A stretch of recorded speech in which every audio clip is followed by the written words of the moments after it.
Boa noite, estamos chegando com mais um 7 por 1. Você já sabe, são 7 perguntas de um assunto atual, um assunto que faz sentido no meio desse mundão de meu Deus, e tendo sempre um convidado especial, um grande especialista do assunto. E hoje não seria diferente. Afinal de contas, o mundo comercial ele já foi regido por dois grandes conceitos, né? O famoso B2B e o B2C, o business to business e o business to consumer, ou seja, todas as relações de empresa para empresa e as relações das empresas com o consumidor final. Mas nos últimos anos assistimos um protagonismo da experiência do consumidor. De repente se deu até um nome para isso, né? O consumer centric, ou seja, tudo é voltado para o consumidor e tudo isso ainda foi corroborado com uma mudança desses dois conceitos, B2B e B2C, para o B2H e Age-to-Age, ou seja, o business to humans e humans to humans. Resumidamente, nós fazemos negócios para pessoas e nós somos pessoas fazendo coisas para pessoas. Quando a gente traz o consumidor para o centro das estratégias de negócio, isso pede um olhar especial, que a gente precisa entendê-lo nos detalhes, conhecer e reconhecer suas dores, suas necessidades e como transformá-lo de um mero consumidor a um fã das marcas e dos produtos. Ao entender o que rege essa relação entre marcas e o seu consumo, nós encontramos respostas, perguntas e principalmente os mais estratégicos insights para uma conexão perfeita. Para falar isso, nós trouxemos para o 7 por 1 uma profissional que é especialista em uma das ferramentas mais efetivas para uma verdadeira sinergia e empatia entre essas partes, que são essenciais para a geração de bons negócios. A pesquisa de usuário, ou o UX Research. Ela é psicóloga, com MBA em liderança e especialização em design thinking, e uma carreira construída com atuações em diversas áreas, do recursos humanos a projetos de inovação. E hoje, como UX Researcher na Grenat Design Co., empresa do grupo Esquadra Digital, acredita que através de pesquisas e considerando as pessoas no centro para o desenvolvimento de produtos e serviços, nós podemos criar soluções mais adequadas às necessidades das pessoas e dos negócios. É por isso que o 7 por 1 e eu, em especial, tenho a honra de receber aqui com a gente a Alessandra Gumiero. Boa noite, Alessandra. Oi, Gil. Prazer estar aqui com você. Muito obrigada aí pela introdução. Não podia ser melhor. Que legal. Bom, só para deixar bem claro, como eu já conheço a Alessandra há muito tempo, vai ser impossível não chamá-la de Lelê. Vocês vão me desculpar o nível de intimidade. Eu já estou de boné mesmo, então estou muito à vontade. Então, a Lelê é uma pessoa incrível, sempre bem pilhada, energizada, trazendo sempre coisas muito positivas. E ela acho que é a pessoa ideal para falar sobre o UX Research, até porque ele se mostra como uma ferramenta mais do que necessária, né, Lelê? Para a gente aproveitar o melhor de toda essa captura de dados, de informações e de estratégia, né? Sem dúvida nenhuma. Bom, inclusive é ainda muito novo, né, para muitas empresas, viu, Gil? É algo que ainda está em processo, sabe? Apesar de já existir há bastante tempo, tem muitas empresas, principalmente as mais tradicionais, que ainda estão aprendendo a lidar com essa pesquisa e com ter o usuário como centro de tudo na tomada de decisão. Então, eu acho que você, até antes de você começar com as dicas, que eu acho que são muito importantes, né?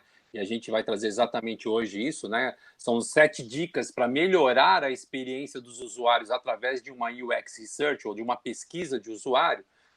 Eu queria te perguntar uma coisa. Vamos supor que algum dos nossos felizes e que a gente também fica muito agradecido, espectadores, chegou agora do Cazaquistão, ele estava lá e não sabe muito bem o que é UX. Você poderia rapidamente explicar, só para as pessoas terem um contexto, o que vem a ser um UX?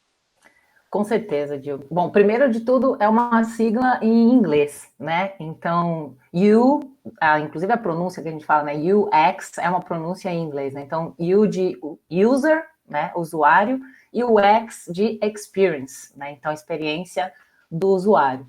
Tem um monte de definições, né? A respeito desse tipo de pesquisa, e o que mais significa é fazer investigações aonde a gente percebe o uso de determinado produto ou serviço daquele indivíduo, né, daquela pessoa. Então, para fazer as melhorias ou para trazer inovações, a gente considera as pessoas no centro, que é aquilo bem que você colocou no começo, né, do human-centric, né? Então, considerar as pessoas no centro dessa investigação.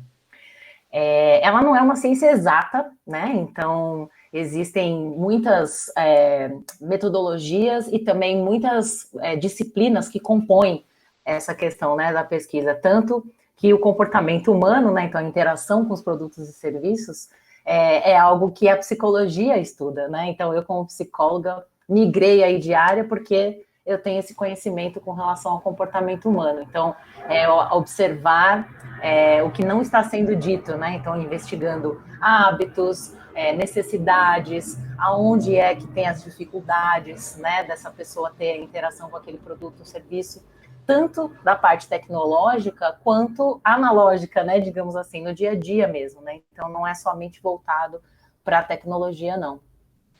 Olha só que legal, né? Eu acho muito legal o que você está trazendo e acho que é um assunto extremamente importante em tempos atuais, né, Lele? Porque eu acho que eu nunca vi uma época onde muitos recursos psicológicos, neurolinguística, gatilhos mentais fossem tão usados como no mundo digital, no e-commerce, em todos esses formatos que a gente tem hoje relacionados à experiência do consumidor no mundo digital. E é muito importante isso, né? Não só no sentido de entender, mas também de ter uma grande responsabilidade sobre isso, né, Lelê? A gente está lidando com mentes humanas, né? Existe aí uma voracidade em vender, mas a gente também tem que ser ético, não é isso? Totalmente, Gil. Nossa, assino embaixo em tudo isso que você falou, até porque o comportamento humano ele é dinâmico, ele é fluido, né? Não está escrito em pedra. Então, a prática da pesquisa e investigar essa aderência, né, dos produtos e dos serviços tem a ver com uma prática constante, né, de melhoria contínua, de escutar essas pessoas. Então, uma pesquisa que foi realizada, por exemplo, lá nos anos 2000, com crianças, por exemplo, essas crianças já são adultos, né? Existem novas crianças agora. Então, como é que o mundo com esse comportamento e as influências digitais já mudou a forma das pessoas interagirem, né? Então, isso precisa estar sempre de acordo, né? Acompanhando a humanidade, a sua evolução. Olha, já foi. Oi, desculpa, pode falar. Não, esse ponto importante que você falou com relação à cognição, né, memória e tudo mais, isso também precisa ser levado em consideração, principalmente para produtos digitais, né? A gente escuta muito essa coisa de precisa ser intuitivo, precisa ser amigável, né? Isso acaba virando jargões aí, mas o que significa realmente isso, né? Então, Don Norman, que é o nosso papa, né, do UX Research, que inclusive cunhou esse termo, né, do UX mesmo, ele fala que se você desenvolver um produto digital que um idoso consiga utilizar, então você fez a coisa certa, né? Porque aí você está abrangendo todos os públicos e deixando realmente o acesso mais fácil, né? Sensacional, olha, já começou quente esse 7 por 1, já deu para ver que a Lelê não veio aqui para não dar outra coisa a não ser uma masterclass sobre o assunto, e isso é muito legal porque a gente precisa realmente ter essa consciência do que a gente tem de ferramental e saber o que a gente pode fazer com isso, né, Lelê? E só lembrando, antes de a gente já começar com as nossas dicas, que a gente vive uma inversão, uma disrupção completa de todo o formato de venda, né? Por muito tempo a gente teve a tirania das marcas, que elas determinavam, através de X ferramentas, qual o produto que ela queria lançar, e investia comunicação, comunicação, dinheiro, dinheiro, dinheiro, para fazer com que as pessoas passassem a gostar daquele produto e criassem uma necessidade dele. Hoje não é mais assim. Ela tem que ouvir o que o consumidor quer e devolver para ele uma resposta às suas dores e necessidades. E por isso que a Lelê acabou de ressaltar, isso pede pesquisas constantes, em tempo real. Por quê? Porque se a nossa mentalidade, o nosso, digamos, o nosso estado de espírito muda de uma hora para outra, imagina quando você está falando de milhões de consumidores. É enlouquecedor, né? Meu Deus do céu. Mas vamos lá. Não vou deixar a Lelê só me ouvindo, porque ela que veio aqui para falar. Gente, então a gente vai começar o 7 por 1 de hoje com as 7 dicas para melhorar a experiência dos usuários através de uma UX Research, ou seja, de uma pesquisa de usuário. E a dica número 1 é: avalie o comportamento dos usuários e quais são as suas necessidades. Bom, Lelê, se isso aqui já veio como a número 1, acho que é bem prioritário, né? O que você tem a falar a respeito? Pois é, Gil. É bem isso que a gente está falando agora, né? Então, avaliar o comportamento desses usuários e quais são as suas necessidades casa perfeito com o que você acabou de dizer, né? Existia uma tendência antigamente de se fazer o produto entrar na cabeça das pessoas. E muitos dos gerentes de projeto e de produto ficavam apegados a isso, né? Então, eu já fiz pesquisas que, apresentando a necessidade das pessoas para esses profissionais, já escutei frases do tipo, meu Deus, essas pessoas não estão entendendo nada. E eu tinha que devolver se elas não estão entendendo, então é porque a gente não está explicando direito, né? Não é o contrário. Então, a gente precisa realmente avaliar esse comportamento e, às vezes, isso, aliás, na maioria das vezes, não vem de forma verbal. Então, não é conversando somente, né? Então, as pessoas não vão dizer claramente o que está errado. Então, é entender esse comportamento também do que a pessoa faz, ao invés só do que ela fala, porque, às vezes, ela quer agradar dentro da entrevista e ela não consegue falar realmente o que está pegando. Então, ter essa avaliação e entender as necessidades que não estão sendo ditas é o pulo do gato numa pesquisa de UX Research. Olha só que legal, gente. Achei muito legal o que você está falando, Lele, porque assim, a gente anda num mundo muito tecnicista, né? Onde as pessoas acham que é só rodar uma pesquisa e o que sai da pesquisa já está certo, já é um dado. Não é que não seja um dado a ser considerado, ele tem que ser considerado, claro, mas ele tem que ser interpretado, né? Porque Isso. tem viés numa pesquisa, não tem? Nossa, exatamente. E a forma também que a gente faz a pergunta ajuda a ainda mais enviesar ou então desenviesar, né? Então, eu não posso perguntar para você, Gil, você gosta de usar boné? Se você gosta ou não, eu estou vendo que você está usando, a resposta vai ser muito clara, né? Então, isso não descobre nada. Mas por que é que você usa boné? Da onde que veio essa vontade? E é onde a gente vai descobrindo outras motivações e objetivos dessas pessoas, né? Legal. E, gente, eu acho que uma coisa muito importante que acho que sobra nas entrelinhas dessa resposta da Lele é a questão da empatia, né? A gente tem que sentir um pouco o outro, né? E posso falar para vocês, porque a gente está falando muito de um assunto digital que pressupõe distanciamento, mas o sentir é essencial hoje num mundo que é age to age, pessoas para pessoas, humanos para humanos, né, Lele? Exato. E ainda tem o T aí no meio de tudo isso, que é o tecnológico, né? Sim. Então, como que a gente cria esse contato, esse vínculo, né, com as pessoas, mesmo à distância, né? E uma geração que está vindo aí que só sabe vincular dessa forma, né? Dessa Sim. forma virtual. Então, é isso mesmo. Empatia. E a gente tem um conceito também de empatia que é um pouco banalizado também nos últimos tempos, porque se a gente for analisar realmente, não dá para a gente se colocar exatamente no lugar do outro. Isso é algo impossível, né? Sim. O que eu tenho de conceito de empatia que eu levo para mim, e tanto nas pesquisas quanto para a vida, é que toda opinião tem o seu valor. Então, não existe realmente a minha razão, a sua razão. A razão Sim. do outro é tão importante quanto a minha. E aí isso ajuda também a compor os resultados, né? Transformar esses fatos e dados em insights realmente, né? Muito bom, sensacional, Lele. Bom, vamos continuar com nossas dicas para melhorar a experiência dos usuários através de uma UX Research, com a dica número 2. Esclareça as ideias e estratégias do seu negócio. Tem coisa importante aí, né, Lele?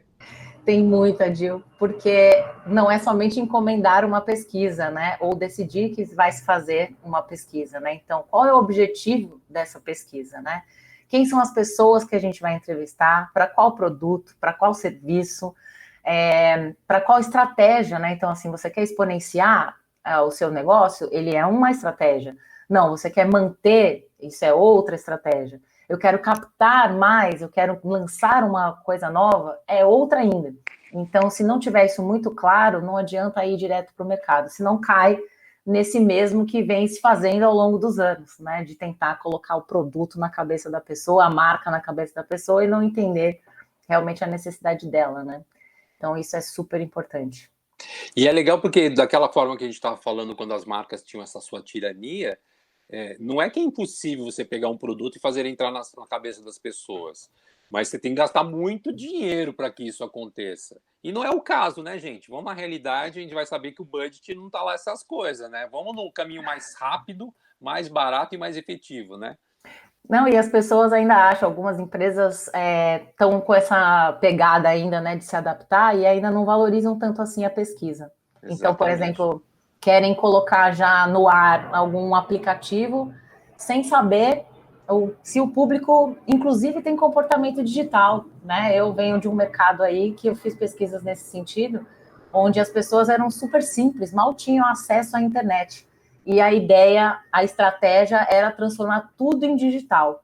E isso estava descasado, né? Então, a estratégia precisa estar casada com essa percepção, né, do comportamento dos seus próprios clientes.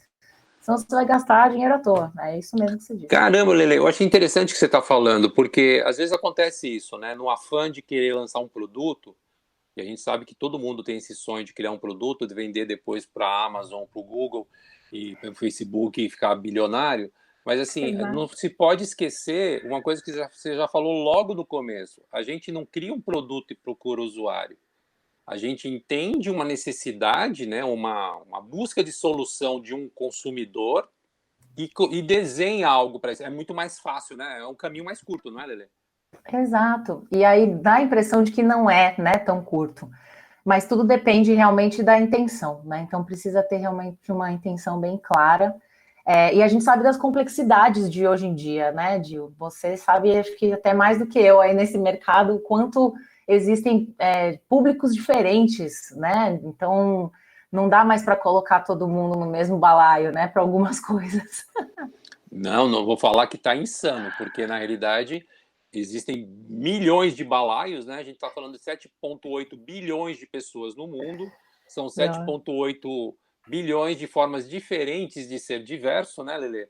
Então a gente busca certos clusters, né? Tentar falar uma mensagem que se aproxime de um maior número de pessoas, mas é impossível você conseguir agradar todo mundo também, né? Vamos lá. Exato. Bom, então a gente chega na dica número 3.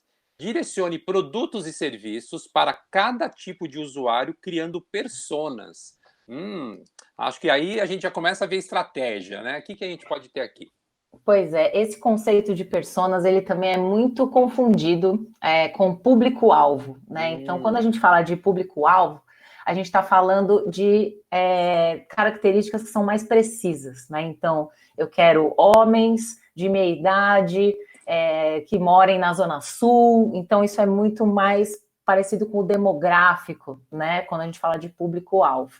Não vou fazer, por exemplo, um produto tipo Gillette, né? Ou uma lâmina de barbear, enfim, isso é muito direcionado. Persona é uma representação fictícia. Então, até pegando esse gancho aí que você falou do cluster, então eu entrevisto várias pessoas de diversos perfis demográficos e para conseguir clusterizar, eu vejo os pontos em comum que essas pessoas têm em relação a necessidades, dores, motivações e tudo mais. Então, aí isso independe da idade, né? Então, essa coisa, isso é coisa de idoso. Nem sempre. Tem muitos idosos digitais ultimamente. E se a gente for falar de sair, de balada, tem muitos jovens que preferem ficar em casa.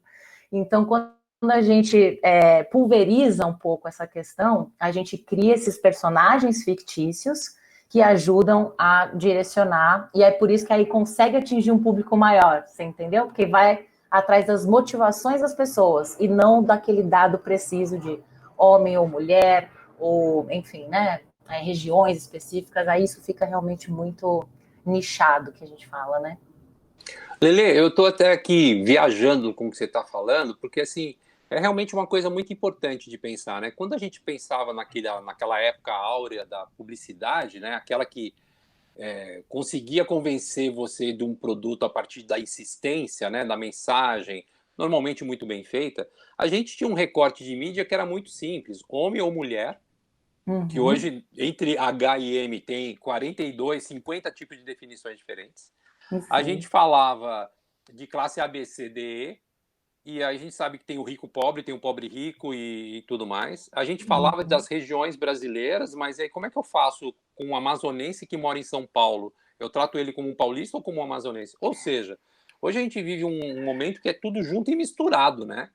Exato. E não só Brasil, né? Você falou bem Sim. aí do Brasil, mas toda uma influência que a gente tem de outros países e tudo mais, né? E a pirâmide que fica invertida das necessidades, né? Então, também já apareceu em resultados de pesquisa pessoas que não tinham chuveiro elétrico, mas têm um iPhone, né? Então, Sim. isso inverte muito, né? Por isso que é importante simplesmente não é simplesmente falar assim, eu acho que, né? Então, acho que ajuda a nortear, inclusive, um roteiro de entrevista, né? Então, eu acho que as pessoas fazem isso.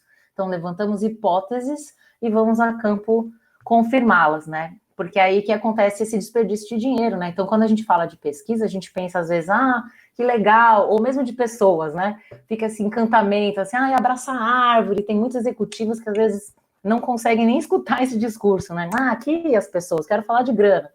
E aí, quando eu entro com esse discurso de, olha, vamos ver o que as pessoas estão pensando, agindo, sentindo, e aí você vai economizar dinheiro ou ganhar muito mais, aí todo mundo consegue entender o valor. Que legal, muito legal. Bom, a gente chega então na dica número 4. Considere outras tendências e influências que não são necessariamente a concorrência direta. Muito legal isso aí também de buscar uma referência para você se posicionar também, né, Lelê? Totalmente, Gil, porque assim, hoje em dia, por exemplo, dependendo do nicho de mercado, também é uma coisa, né, desses tempos, como você falou aí, mais passados, de você ficar de olho na sua concorrência. Então, você é uma empresa de bebidas, você vai atrás dos principais. O que as outras empresas de bebidas estão fazendo, né? Vou ficar lá de olho.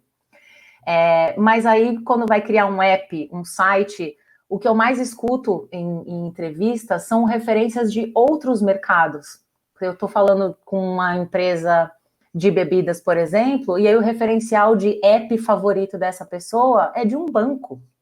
Então, o que é que esse banco, que está lá no celular daquela pessoa todos os dias, faz de tão incrível que já ganhou esse público e pode aportar, né, essas influências ou essas referências para essa empresa de bebidas. Então, essa complexidade que a gente vive hoje, não dá para ignorar as referências que as pessoas já têm, né? Então, se a gente ignorar isso, a gente vai criar um produto obsoleto também, né? Olha só, eu acho que assim, é de suma importância essa noção. Até porque tem acho que uma coisa, né, Lelê, que eu queria discutir, aliás, conversar com você sobre isso. Porque assim, é meio óbvio você tá lançando uma marca, sei lá, uma hamburgueria, você olhar o que as outras hamburguerias estão fazendo. Ó.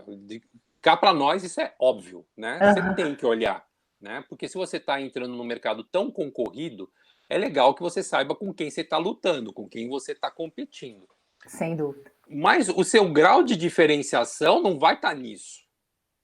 Vai estar num algo a mais, né? Eu lembro até uma vez que eu trabalhei com uma rede de restaurantes que eles tinham um claim, algo que falava muito da qualidade da comida deles. E aí eu falei assim, cara, legal, mas assim, você não concorda que ter qualidade na comida é sua obrigação?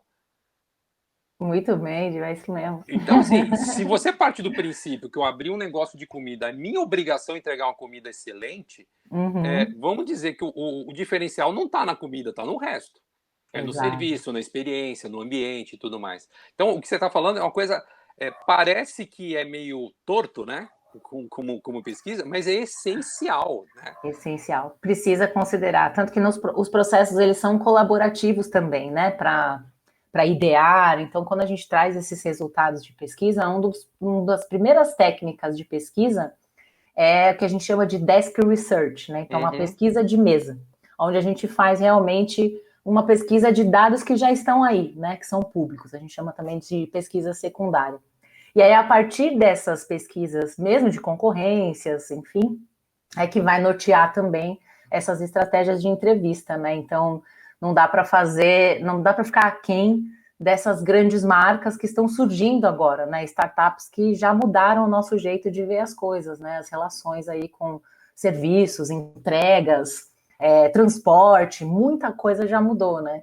Então, a gente não pode ignorar essas empresas, não. Olha, se vocês como eu que estão assistindo já estão loucos para começar a fazer uma pesquisa de UX com a Lelê, depois no final a gente passa os dados dela, mas está muito interessante isso. E como a gente chegou na nossa quarta dica, a gente vai fazer um breakzinho bem rápido para o pessoal do ABC com o jornal poder trazer aí algumas notícias, alguns highlights do que está acontecendo no mundo da comunicação. E daqui a pouco a gente volta, tá? Só um minutinho.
Bom, pessoal, eu falei que era rapidinho, nem sei se foi 1 minuto, mas a gente está voltando aqui com a Lele, a Alessandra Gumiero, falando as 7 dicas para melhorar a experiência dos usuários através de uma UX Research.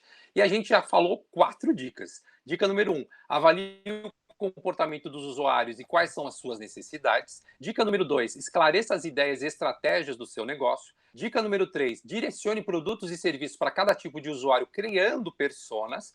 Dica número 4, considere outras tendências e influências que não são necessariamente a concorrência direta. E a gente chega agora com uma nova dica, dica número 5. Apoie-se na identificação dos requisitos necessários para desenvolver soluções. O que vem a ser exatamente isso, Lelê? Pois é, na verdade, assim, posso falar até de um case recente que aconteceu comigo, quando uma empresa pediu uma solução tecnológica, né, para desenvolver um mínimo produto viável, né, que a gente chama de MVP aí no mercado, de uma plataforma para conseguir fazer com que os seus clientes fizessem uploads de documentos, isso seria analisado, etc, etc. O primeiro discurso dava a impressão de que eles queriam ser realmente unicórnios, até que você falou aí, né? Todo mundo quer ser startup, quer ser comprado e ganhar milhões, né? Mas eles não tinham nenhum processo interno mapeado, nenhuma estrutura. Então, assim, vamos colocar um chatbot. Quem vai responder esse chatbot?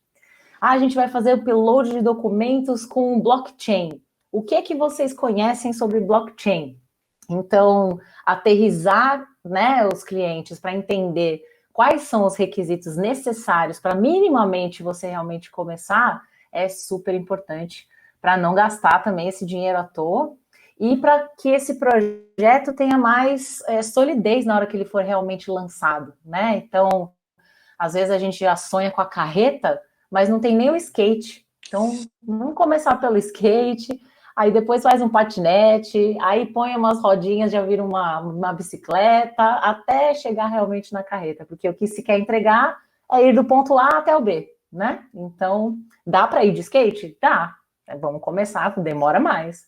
Dá para ir com a carreta? Opa, então esse é o ponto final, né? Então, saber os requisitos necessários, né? Mapear tudo isso, ajuda, né, a dar esse match do desejável, né? Do que se vai construir. Então, olhar para fora do usuário, que eu costumo até dar o exemplo daquela porta de bar texano, né, que bate para dentro e bate para fora. Então, olhar para fora, ver esse consumidor e olhar para dentro, como é que estão os nossos processos, as nossas estruturas com recursos financeiros, humanos, tecnológicos, como é que dá esse match para poder criar algo, né?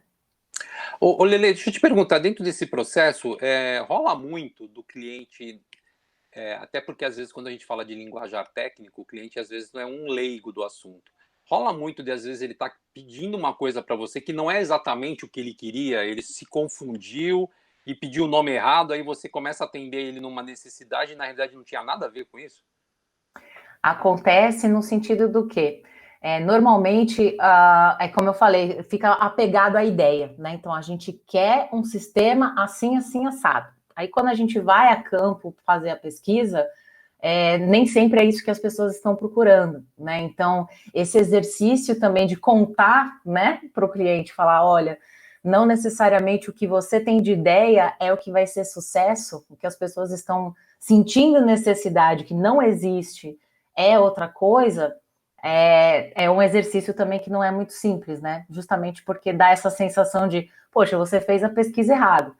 Não é por aí, né? Porque a pesquisa, ela vai descobrir alguma coisa, né? Então, é uma investigação para descobrir algo, não exatamente para validar uma ideia que eu já acho que é genial, acho que as pessoas querem, né? Então, é um exercício também delicado de como transformar essa informação para que também a frustração não seja tão impactante, né? Porque às vezes acontece mesmo de frustrar, né? Então, é importante manter essa cabeça aberta, né? Para poder mudar de ideia no meio do caminho, né? Então, vamos fazer um site. E se as pessoas disserem que elas não acessam um site, elas acessam um aplicativo? Você gastou dinheiro no site, podia ter gastado num aplicativo. Então, é delicado mesmo, mas faz parte do jogo, né? Inovar significa arriscar, né? a gente não consegue fazer nada se a gente não arrisca um pouco, né, para sair da zona de conforto. Isso é legal até pelo conceito, né, Lele, de que assim, uma coisa é você ser parceiro, né? Você está contratando um parceiro, você está partindo do princípio de que ele é um consultor, ele vai te orientar sobre o que é melhor para você. Isso Se você mesmo. está querendo um executor, ele não vai questionar se você está certo ou está errado, ele vai fazer o que você quer. Aí vai também a questão da responsabilidade, né? Depois não culpe o coitado porque ele fez um site e não era um site. Você pediu um site, né? É muito Isso. importante isso, a responsabilidade que o cliente tem em relação às suas escolhas também, né? Por isso que é um processo que precisa estar muito bem alinhado logo no início, né? Com relação às expectativas e tudo mais. E aí pesquisa ajuda, inclusive, a fechar esses bons projetos, né? Porque faz as perguntas corretas, no sentido, você quer um site? Qual o intuito desse site? O que é que você almeja? Quais são os objetivos? Que motivação? Ah, veio do global, a gente quer algo novo. Então, tudo isso vai sendo clusterizado mesmo, né? Então, deixando ir agrupado, porque às vezes não dá para resolver todos os problemas também, né? Não é nem às vezes, sempre, né? Sim. Então, vamos resolver, mas a gente desenha de uma forma que é possível priorizar, né? O que a gente faz primeiro para poder ter sucesso, né? Com algum produto, serviço, enfim. Que legal, olha, tá ótimo esse assunto, tá ótimo esse bate-papo. Você viu como a Lelê é legal, né? Perceberam, né? O papo flui. Bom, Você que é um dica amor. número 6. Oi? Você que é um amor. Que isso? E a gente nem tá tomando nenhuma cerveja, nenhuma Coca-Cola, tá tudo certo aqui. Dica Vamos número marcar. 6. Teste conceitos e protótipos com usuários reais. Portanto, muito mais aderentes e reduzindo gastos desnecessários. Tem uma hora que você tem que colocar isso a campo, né, Lelê? Isso.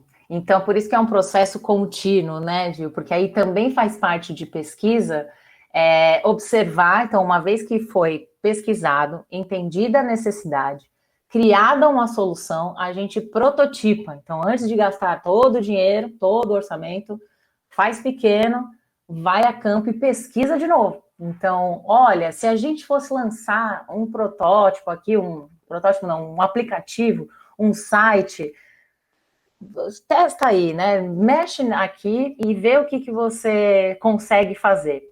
Claro que aqui eu estou falando de uma forma informal, mas existem tarefas muito bem desenhadas, né? Então, qual o objetivo que a gente quer observar dentro desse teste, né? Que a gente chama de teste de usabilidade.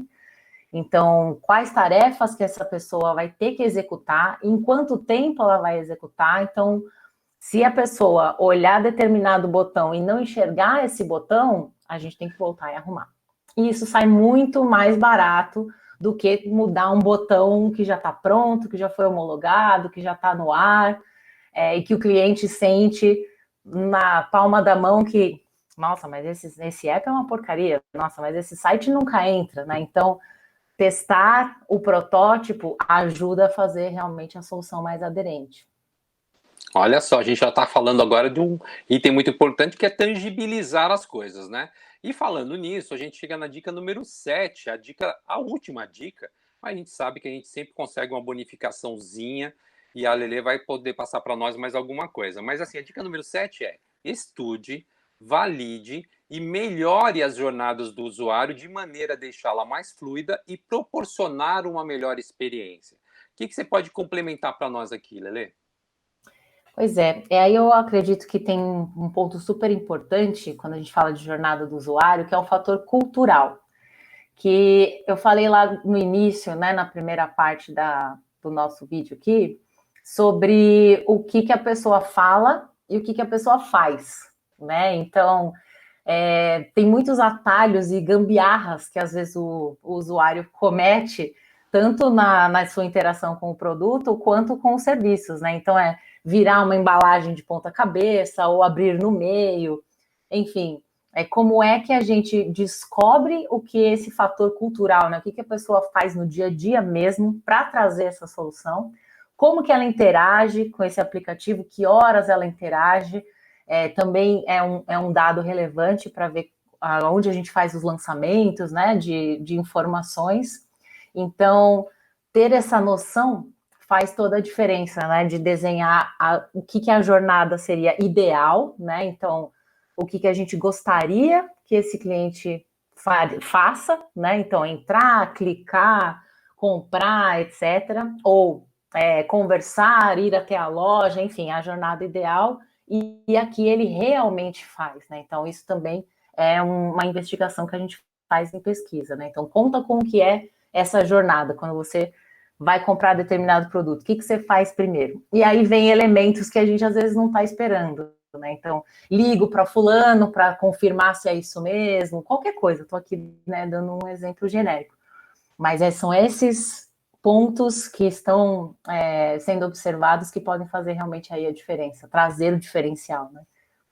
Muito legal, até porque a gente não deve deixar de esquecer, não pode esquecer, na realidade, que todo esse conceito do UX está justamente em você colar o cara numa jornada que você desenha, justamente para que você consiga levar ele até onde você quer, que é o quê? É ele adquirir o seu produto, sua marca, enfim, fazer aquilo que você quer. Bom, a gente está aqui hoje no 7 por 1 de hoje, falando sobre 7 dicas para melhorar a experiência dos usuários através de uma UX Research. Estamos com a Alessandra Gomiero, que é UX Researcher da Grenat Design Co. E a dica número 1 foi: avalie o comportamento dos usuários e quais são suas necessidades, esclareça as ideias e estratégias do seu negócio, é a dica número 2. Dica 3, direcione produtos e serviços para cada tipo de usuário criando personas. Dica 4, considere outras tendências e influências que não são necessariamente a concorrência direta.